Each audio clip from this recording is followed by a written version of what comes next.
I saw kind of the writing on the wall when Wolfgang was moving Spago from Sunset to Beverly Hills. And I wanted a piece of that, but I was an employee of a company and I had to basically quit my job, start my business so that I could get this project before they actually gave it to me. Standing in front of the right doors, you got to know who's on the other side of that door, right?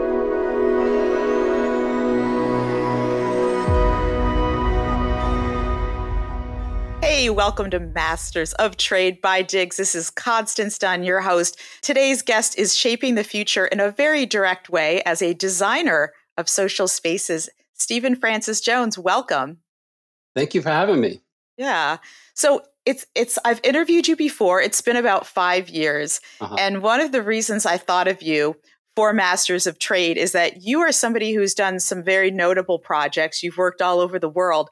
Yet you have this very kind of laid back demeanor about you. And I was very impressed by that. And you're very generous and it was interesting to me because I was thinking, here's someone who has done Spago, who's done, Governor's Ballroom. And, you've worked in Europe. You worked for Ricardo Bofill. You've worked on some very high profile projects. And I'm wondering how your personality works when you are with kind of hard driving media moguls or, right. 4-star chefs. How has that worked with you on projects? Well, I think it actually, to my benefit, when I got my start with Wolfgang Puck, I was working with his wife at the time, Barbara Lazaroff, who was very, hard driving and demanding. And, we just hit it off, and I think that, it starts with having a sense of trust, that's something that I have to gain and prove myself, with my actions and with my designs, with my ideas. And then that trust level kind of elevates to a really good relationship. I recently been working with Shelley Azoff and Irving, who are very demanding. We were working on Nate Nowell's in Beverly Hills. And same thing, it's just she went through a couple different designers, that she had issues with and came across me and we kind of hit it off in terms of being able to work together. And, the key, I think, for a good design is to understand your client, where they're coming from, what their objectives are, and not so much of implementing your own ideas and try to make it their ideas, And so that ability to connect with somebody and to be able to say,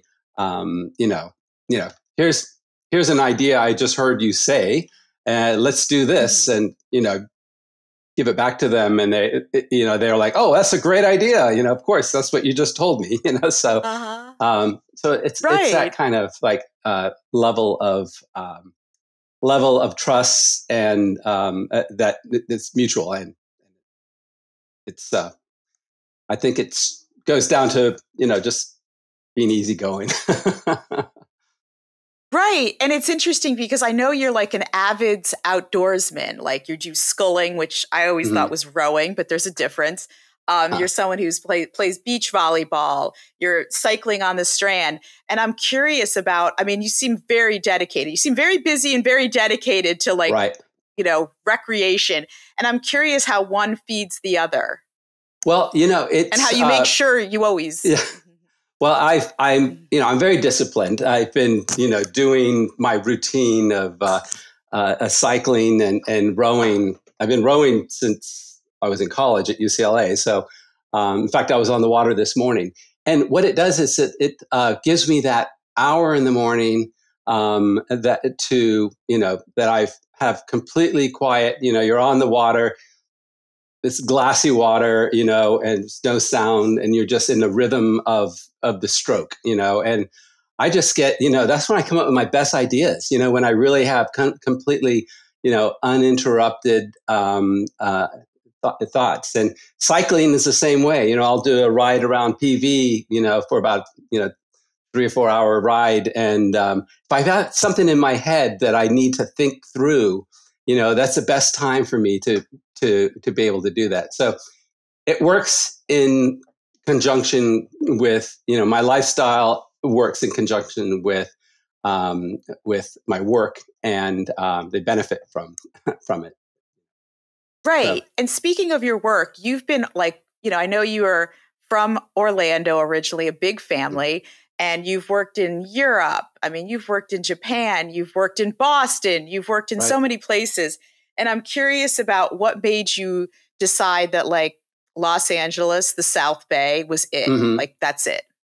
Well, it's kind of funny because, when I went to grad school at UCLA. So that was originally, I wanted to go to Harvard. Didn't get in, but I got into UCLA, and here I am in California. And I keep thinking back to, the time I was in Boston, like 2.5 years, I got a great experience, worked with really cool high-rise projects. And I came out to LA, and I was kind of working for a big firm when I came out of here and getting ready to go to grad school. And I was just kind of disillusioned with with the type of architecture I was doing, because it was so big. These high rises, they take 2.5 years from the time you start to design them to the time they start to build them. And it's rewarding, but at the time I wanted to see a little bit more return on my creative investment. I got a job working for a boutique restaurant firm, and we did a bunch of really cool restaurants in Los Angeles, including Typhoon and Chaya Brasseria, and so of course in that time, my late 20s, doing restaurants was a pretty cool thing to invite your friends to go check out your work, and it just kind of fell. It didn't really fall in my lap because I worked hard for it, but I kind of I saw, I had a vision of where I felt like I belonged, and creating the social spaces really became something that I've been kind of fine tuning all along. Mm-hmm. The one thing I say about designing social spaces is that the one thread that's common in all social spaces is some type of food and beverage, because that's what keeps people together if they're going to hang out, and so with my expertise in the restaurant industry, and particularly my lucky break that I got with Wolfgang Puck doing Spago in Beverly Hills as my first commission, that basically set me on my path to where I am now, and so being able to work as an architect and also understanding the intricacies and the complexities of a restaurant really kind of fine-tuned me, my abilities beyond most architects that have to do in these type of works. Because, I got yelled at from the general manager when, something was, why'd you put this here? And so you learn those little lessons and you apply it to the next, Also, right. The multiple type of clients I have, I've been able to kind of through them watch how they go through the business, how they structure their deals, how they do their operations, what they like to do. So I'm getting kind of like an education from each one of my clients on different types of scenarios. And so, I think that, doing what I'm doing now in the restaurant business and expanding it to, not just restaurants, but, amenity spaces for office parks, places, different types of ways to do food courts, or food halls, creating,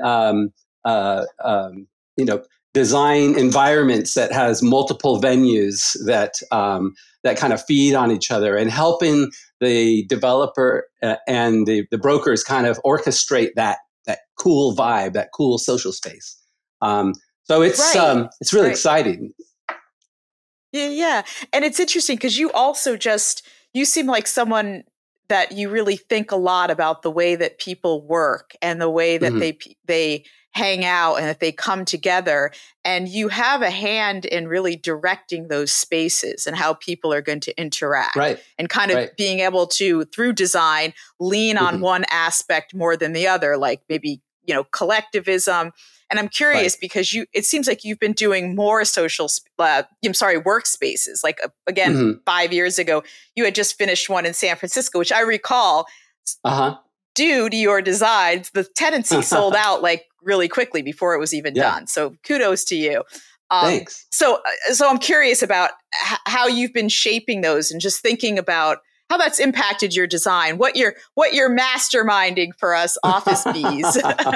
Well, the thing is, kind of like being aware of what's going on. I mean, with COVID, that's, obviously changed everything. And the way that people, interact with food, the fact that you're ordering things, DoorDash, and the experience of going to a restaurant has to be something that you can't replicate by ordering something and having delivered to you. You have to step it up. You have to step up the game.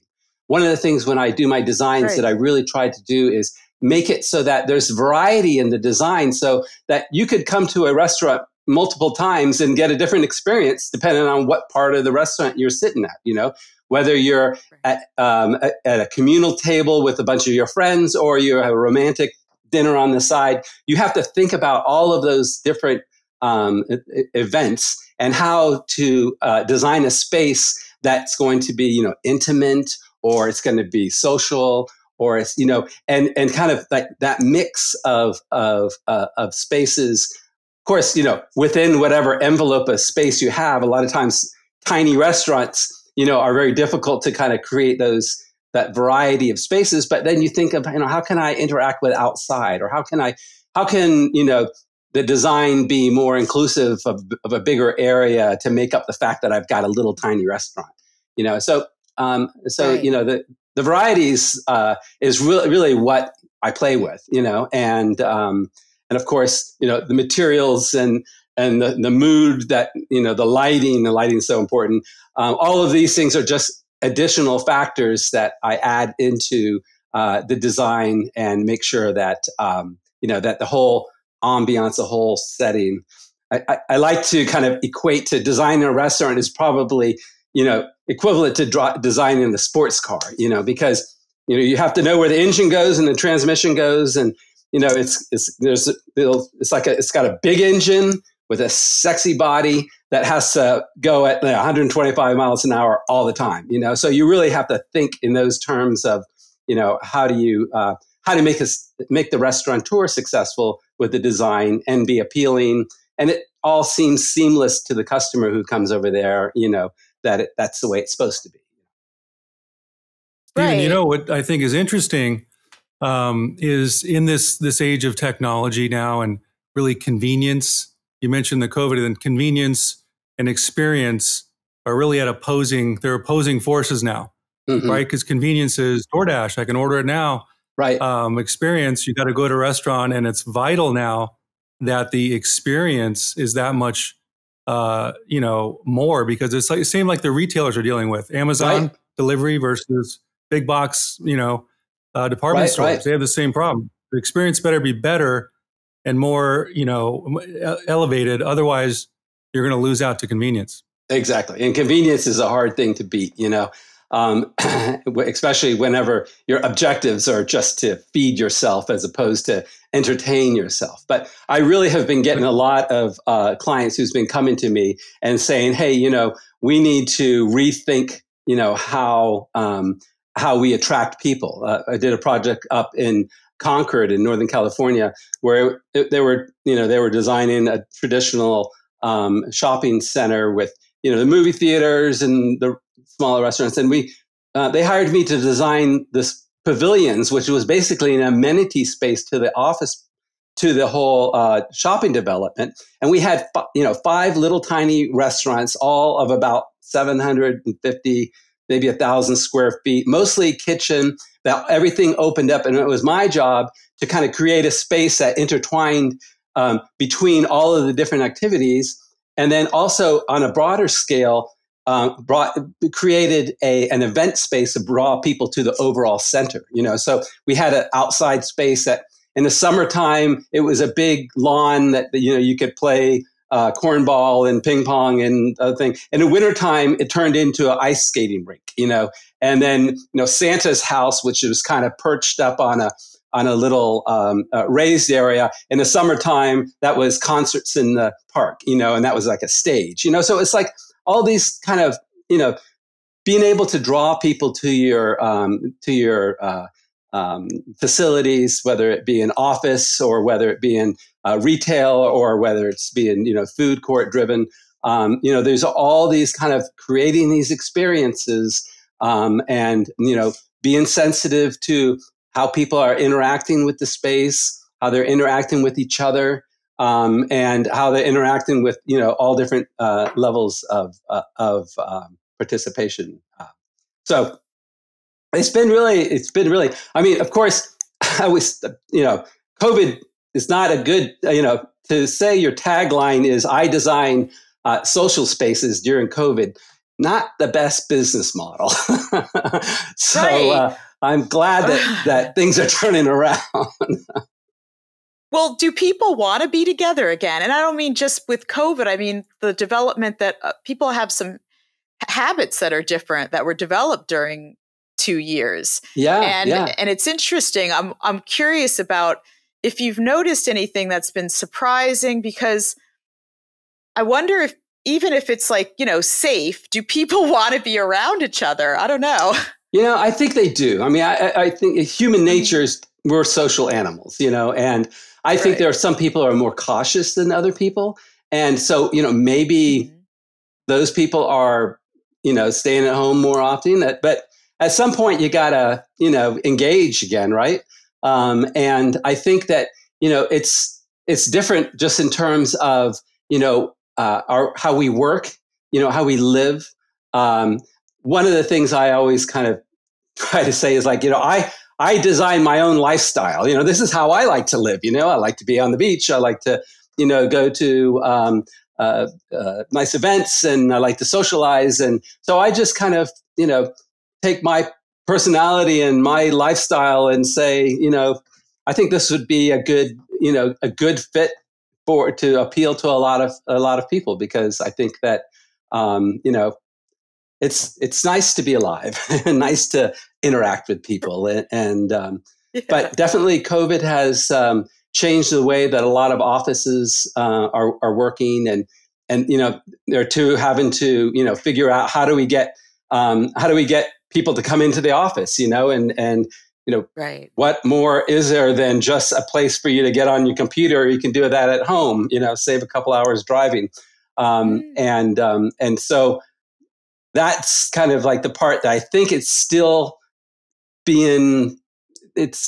materializing. I don't think it's, right. There's obviously a lot of new concepts coming out. Some of the concepts I've been working on, the one I just finished in La Jolla, called Joya's Kitchen, addresses a lot of those pre-pandemic, and now they seem to be, oh, well, these are good amenities to have, to an office place that you're trying to make people feel like they have, somewhere to go other than a computer sitting at a desk, in a dark room, But right. It's funny because I remember just interviewing you and I was like, wow, obviously you're a very talented architect, but your career seems to be like a lot of luck. And you had said something which I have found interesting to this day. And you said something to the effect of, well, it's really about positioning yourself in front of the right doors. So when they open, you are standing there. And I'm curious, times in your life that was very, very true for you and very pivotal. Yeah, no, it has been. And, things happen for a reason, I believe. I think that, but you also have to recognize the situation. I mean, when I was working in the early 90s with Wolfgang Puck as their in-house architect, I had to, I saw kind of the writing on the wall when Wolfgang was moving his Spago from Sunset to Beverly Hills. And I wanted a piece of that. But I was an employee of a company, and I had to basically quit my job, start my business so that I could get this project before they actually gave it to me, And so standing right in front of the right doors, you got to know who's on the other side of that door, right? And be sitting there waiting for him to embrace you. But other things happen in your career, and I think one of the things that helps me excel is my ability to become aware of the situation, and to be able to react quickly to it, and to be able to to make the best of the situation. Yeah. What's it like to work with Wolfgang? Just because what's interesting is everyone knows he's a household name, right? Yeah, yeah. But he's very much a visionary, very much an artiste and visionary in a different way. So when you put your two minds together, how does that work? Well, he knows what he wants, and but in the early stages, he was leaving a lot of it, a lot of the design to Barbara, and so as far as how that would, obviously the layout and how the kitchen worked and all of that. And, he was actually very, very good to work with. I learned a lot from him. His way of, he has this demeanor about him that's very attractive to a lot of people, and he gets it, and I think that is where we connected in terms of being able to see on the same level. But he's also a very busy guy, and so for him to be able to trust me to be able to take care of the, of the kitchen's right and permitting and the design and all of that, was, made his part of his, of, operating the restaurant. He could focus more on that part. But it used to be really cool to have meetings at Spago and food comes out to you all day long. There are definitely nice perks about those things. Yeah, I would say. For sure. It's interesting because you're from a big family, and I think you had mentioned that you were raised by, a hippie dad who was a silk screener. And I'm wondering how much, being raised by, an artist, being raised in a big family, lots of thoughts about social spaces and interaction, how much that impacted your decision to be an architect. Well, I think, I've always had that kind of creative component of me. I've been wanting to be an architect since I was in ninth grade. I think I wrote my ninth grade career report about being an architect.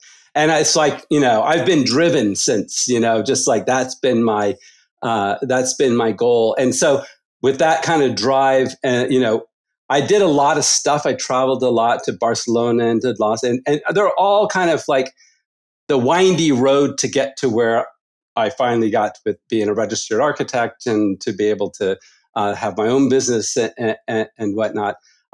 But, the roots of kind of being in a big family and knowing how to compromise and, working and going to my dad's shop while he was, creating new artwork. I would be in the art room making my own designs and my own little T-shirts that I would sell to my buddies, So I had this kind of entrepreneurial,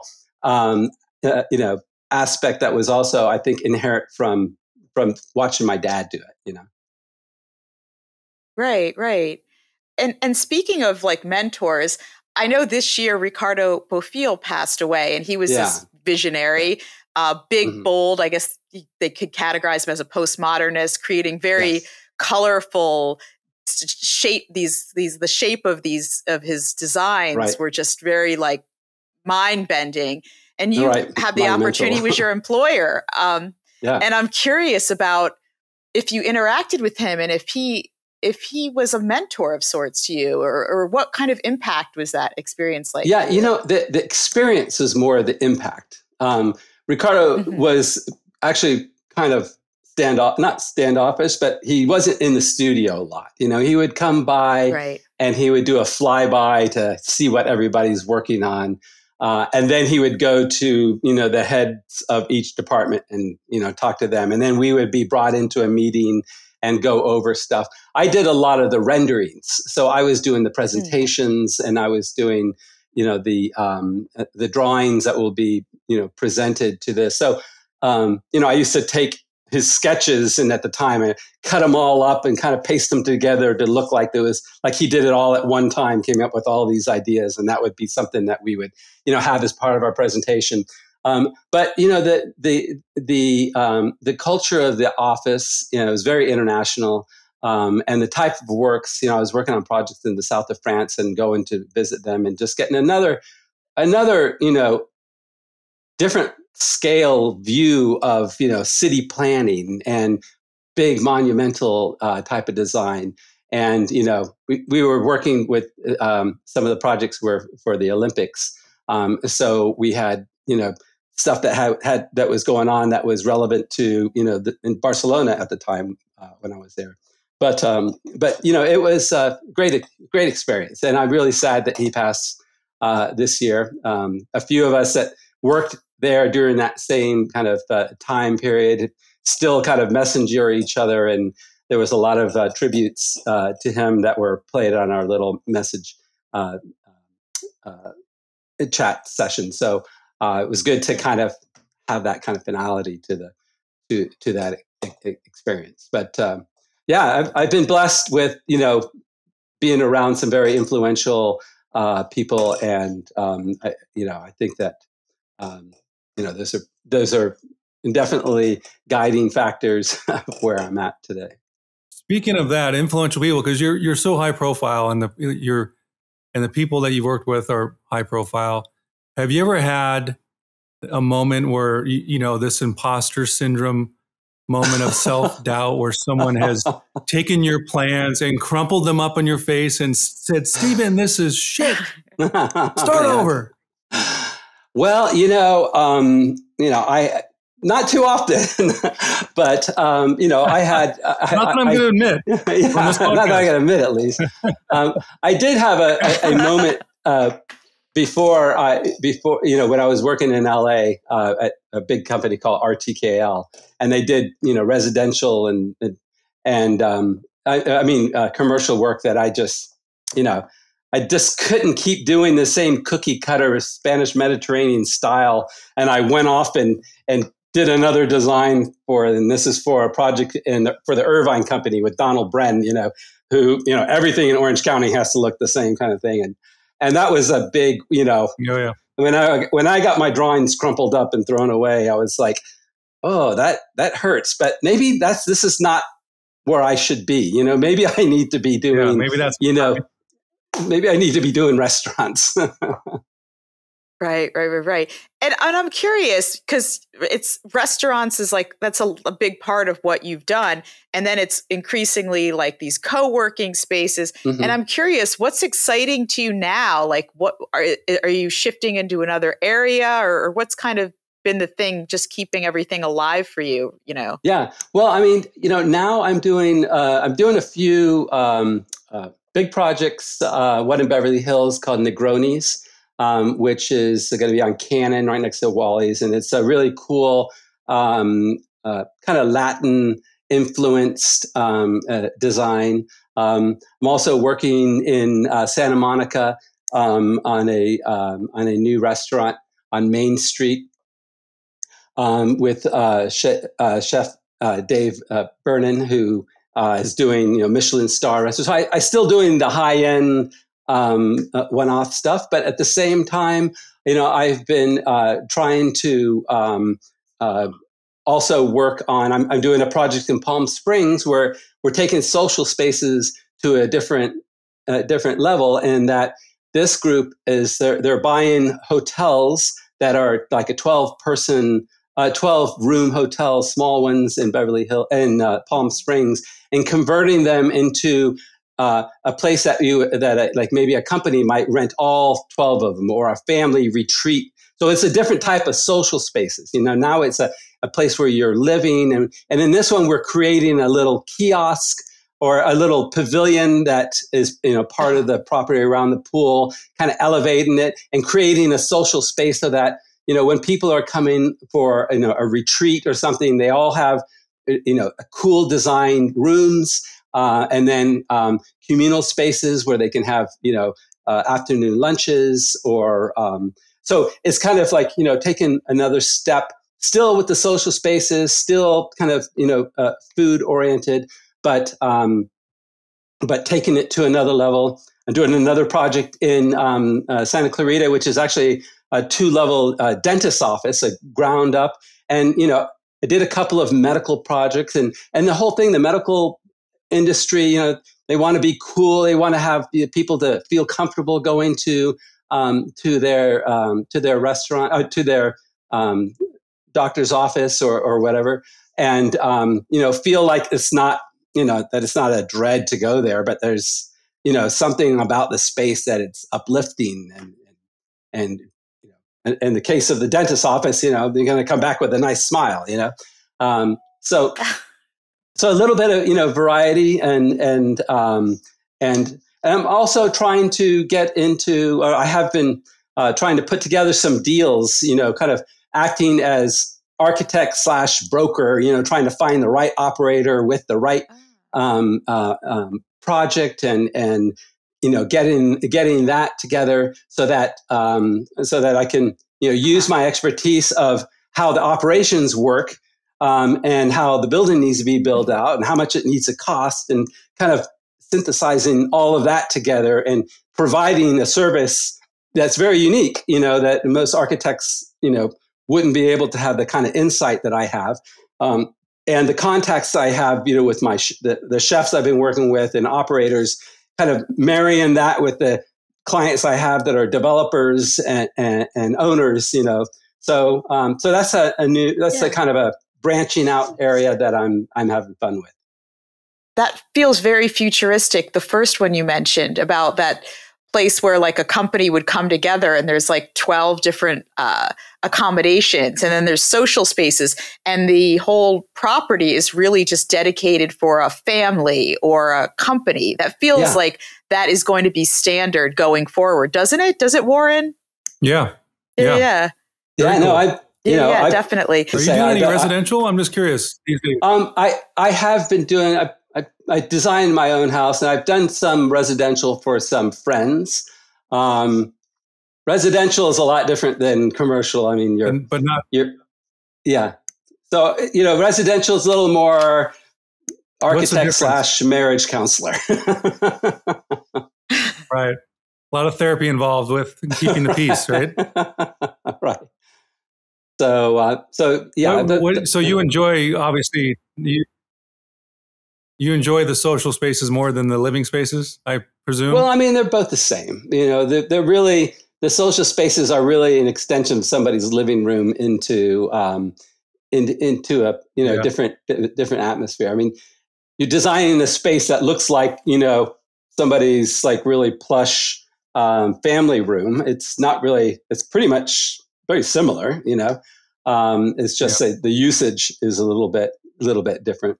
But the program also, residential, the program's pretty much set. You're going to have a certain number of bedrooms and baths and kitchen and stuff.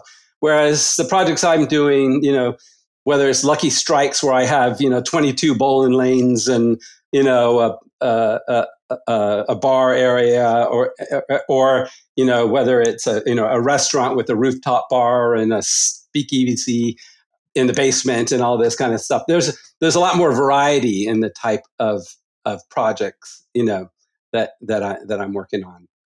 So I find that fun, of course. Yeah. And it's funny, we're going to take a little trip down memory lane, projects and nostalgia. So we're just going to bring up one of your projects and kind of, I'd love it, anything that you could share. It's kind of like a song, how there's a certain song that can bring you back to a point. Right. And I imagine it's the same with your projects. It's just like, these are certain chapters. And Kieran, if you have the image one of good old Spago. Wow. That is dramatic and beautiful. Yeah. Well, and this one is funny because the original Spago, we tore the building down and we left an old part of the building and kept, it used to be the Bistro Gardens. So we kept the gardens and we try to keep the tree that you can see in the background. So the design of this ceiling was to save the branch of the tree overhead, and that kind of gave the shape of the roof. But I also kind of took the two entrances, the Wolfgang was a little bit more conservative, and Barbara was a little bit more flamboyant. And so this entrance I modeled after Barbara, and the other one was after. So I think this image is much more, feminine and more dramatic, like Barbara was, than the other entrance. Right. And it's your first commission. What was life like? Were you like, did you go home every night and just collapse on the couch and eat cereal? Like, yeah, it was, like everything I do, I just get so into it and so passionate about it that, I just put everything into the project, and it didn't feel like it was work. The payoff, obviously, for this one, it was a very unique experience to be able to get, the most anticipated restaurant in Los Angeles to be your first commission. And, I count my blessings for that. It was cool to go over there and opening day, the chef who was, the chef who you've been dealing with is now behind the kitchen and using, the restaurant, there's like a period of a couple of days when it turns from a caterpillar to a butterfly. And it's really fun to be, part of that whole part of of creating restaurants. So if there's image 2, that'd be great. Good old El Camp in El Segundo, a more recent project of yours. I think the concept is so cool. So this is many decades later, right? Yeah. And this one, this was about the time when 2000 that people, WeWorks was starting to become something that becoming more popular. I would talk to people about the concept, and I try to equate it to WeWorks. Half the people had never heard of WeWorks before, but the idea of this one was he wanted to make my client Eric Johnson wanted to create this. He was in the marketing industry, and he wanted to create this place that everybody was coming to camp together. And everybody had their pod. So he had this theme of going off. So originally he said he wanted to do a tent. And I'm like, you can't just do a tent, so he wanted everybody to come into a tent. So what I did was I kind of created this tent-like design that you see on the image here with ropes, so you can still see through it, and it had a lot more lacy type of atmosphere, and it evokes a feeling of coming through a tent before you get into the rest of the space. But this was this is one of the ones that started having me kind of pivot more toward doing amenity spaces for offices. And in this particular project, there was an architect who was working on all the actually office space. And what they hired me to do was basically the living room and dining room, if you want to equate it that way. So the kitchen, living room, dining room, where like the major activities, whether it's going to be a guest speaker would come for the whole group there, or planned events. Once again, it was like one of these things where it's all that, all of the pieces kind of came together at appropriate time, with what everybody was doing. Society and the working habits were starting to change. And it looks so fun too. Doesn't look like you're going to work. Right. And it's funny because looking at this, now you have like an office with much more employees. It's years later. Mm-hmm. You've designed your own home. It's so interesting to see these bookmarks in your career. Yeah, no, it's I love the variety. That's for sure. Yeah. And it's interesting that you decided in 9th grade. So you were like a young teenager and you've decided you wanted to be an architect, and that has stayed with you for all these years. That's awesome. I'm blessed. I do what I love. Yeah, exactly. It doesn't seem like you've had to pound the pavement a lot. That's something that always struck me about your career. Like you weren't out there, and it's not like you were you are not the son of an architect or a developer. Right. You know what I mean? You're a working class guy, and you put yourself in front of some very good doors at some perfect times with the right. Skills. Yeah. Yeah, this is MB Post.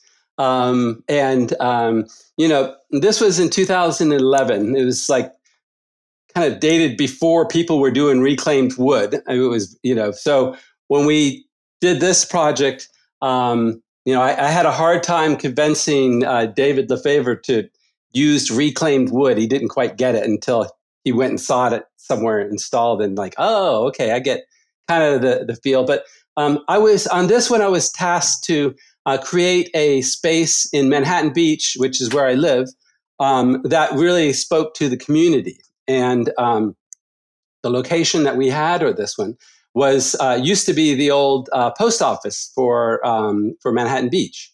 And so, I felt that there was already some kind of history of the building and something to work off of the post office. Because a post office, used to be where you come to pick up your mail and meet your neighbors. And so the name MB Post came from the fact that it used to be the post office.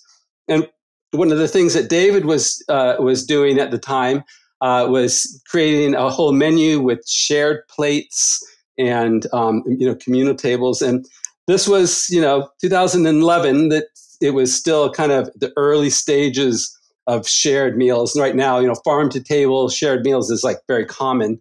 But in this one, what I wanted to do was have these communal tables really be communal on all aspects. So what I did is, you can see on this image, and it's a communal table. I have a section of the middle that we have this metal plate that runs the full length of the plate and then turns down. It raises it up about 6 inches. And then I put this big light over each one of these plates. So when the food comes out to be shared, it's put up on those plates. So it's easier for people to reach and grab it instead of, going over to, picking it off of somebody else's plate in front of it. So this whole idea of this communal table, shared plates, and of course, accentuating the meals with the light over the top of it that makes the food really pop. That's where you take architecture and cuisine and marry them together into the design. And that's what you're looking at on this image right here. And you went on to do a half a dozen or so restaurants for this group, right? Yeah, I've done. Like if you're ever in Manhattan Beach, California. Yeah, no, I've worked with the Sims group. And this one, David Lefevre and Mike, Chris, and Tom. And, I've worked with Chris on some Lazy Dog cafes, and Mike with some Simsies restaurants. And so, yeah, there's there are local people in Manhattan Beach. I actually play volleyball with Chris still. So, you keep these relationships going. And one of the things, this was a more personal project for you because it's in your hometown. And I'm curious, because I know that your projects, you always connect the spaces to the community in some way. Mm-hmm. And I was curious at how that worked here, considering it was your home, where you live. Yeah, well, I mean, if you look in detail at this image that you see, and kind of like in the middle, there's like a board, a blue board, and next to it, kind of a red spot. The blue board, what I did was I rode my bicycle with my daughter. We started at one end of Manhattan Beach all the way down to the other end. And we took pictures of all the lifeguard stands and all of the volleyball courts. And, people, they would paint the volleyball courts and kind of personalize them. And if you're a community, if you live in Manhattan Beach and you obviously go to the beach a lot of times, you'll see the markings on the lifeguard stand. And so what I did was I took those pictures of all of the markings. So if it said 4th Street, I had an artist go through, randomly pick out some of these boards and recreate the actual lettering exactly as it looks like on the lifeguard stand onto a board and mix that in. So in this one, it says 4th. And of course, at the time I was playing a lot of volleyball on 4th Street. So I'm like, oh, I'm going to put this one right here. So when we come with my buddies here, I can say, hey, this is for you guys. We really appreciate you being here. Hey, Warren, do you have any burning questions for Stephen Francis Jones? Maybe one I'm just curious about, because I totally respect what you do. I'm a fan of your work, and it's cool because you're blessed to be able to do what you love, and you do amazing work. You're kind of like, these restaurants are like your albums, like you're a musician, and these are records that you put out and that are consumed, and they're evergreen, and hopefully they're evergreen, right? But they're a legacy stitched together.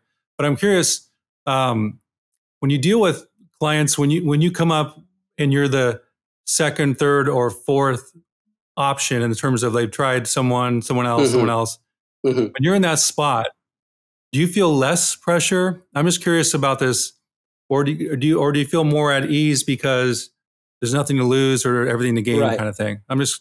Well, I'll be honest with you, I haven't had a lot of situations where I'm, third or second option. You're not usually first. They come to me because they know what they want. And so I feel, I don't know. I don't feel the pressure of not being able to deliver, because I feel that if I can listen to what they're telling me and I can translate that into a built object or built space, and I let them have, and make sure that they have ownership of the design, that I know that they're going to be, in the end, they're going to be happy with final product. And so that kind of takes any kind of nervousness edge off of me. I can't say that, that I've not felt nervous around, big clients that have high expectations, but, I don't let it really get to me, and I think that. Interesting. So listening might be one of your superpowers. Amazing. When you think about it, right? These things happen, right? Listening. Yeah. Because it gives you the ability to translate the vision and paint the canvas, right? Exactly. Because you've listened and you've consumed and you've absorbed the info properly, right? Versus kind of being on your own little tangent. Trying to tell them this is what you need to do. And believe me, I've gone down the wrong path, a couple of times. But it's key to be aware when you're going down the wrong path and right yourself. So really, Stephen, you're really just a salesperson at the end of it, right? At the end of the day, you're playing an architect, designer, but you're really just a sales guy, right? With good listening skills. Just kidding. But we're all in the same boat. There's a lot of sales into the whole craft of you're selling your ideas all the time, and hopefully they like them. Well, yeah, life is communication, and communication is all about listening, right? So, right. Absolutely. Interesting. Well, thank you so much. We really appreciate your time, and it's been so interesting. Sure. Everyone, they think architect, and it's usually residential or skyscrapers, but here's someone who's doing something very human, very, on the everyday level, very public social spaces, and kind of changing a little of how we interact together, which is something we really need, I think, right now. So I agree. Do you have any closing thoughts, Stephen, that you want to get out there? I first of all, I want to thank you for reaching out and having this interview with me. I appreciate your interest in what I'm doing. And, I just want to make sure that, I stay atop of people's minds when they're thinking about, creating different environments that we have the ability and capacity to see it through on multiple levels, architecture, interior, graphic, branding, just kind of, the whole thing all is really comes together. And so I think that's so important to do not just one aspect of it, but to have a bigger understanding of the big picture. And I think that's what we're about. We're about the picture. Very cool. And where can people find you online? sfjones.com, my website, or my personal email, sfjones@sfjones.com.